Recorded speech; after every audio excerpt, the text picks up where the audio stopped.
পূর্ণিমা বারুই, আমার ছেলে প্রিয়াংশু প্রামাণিক।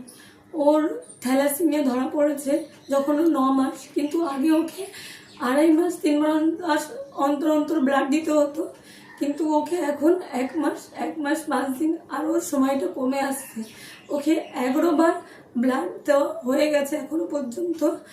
ডাক্তার বলেছে যে ওকে ওর দিক থেকে শরীরের অনেক এফেক্ট হচ্ছে এই ব্লাড দেওয়ার জন্য।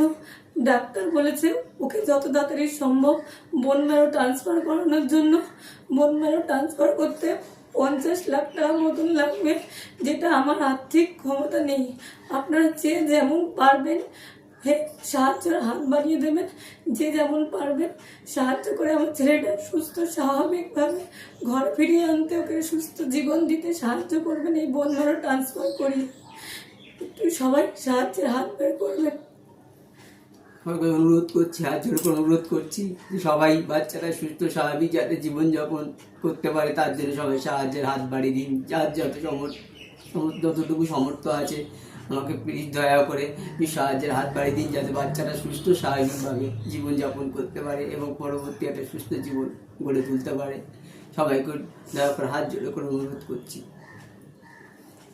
এইটা হচ্ছে থ্যালাসেমিয়া আছে তার রিপোর্ট, আর এটা হচ্ছে প্রেসক্রিপশন। ডাক্তার বলেছে যে ওর বোন ম্যারো ট্রান্সফার করতে হবে। সবাই সাহায্যের একটু হাত বাড়িয়ে দেবেন একটু সবাই।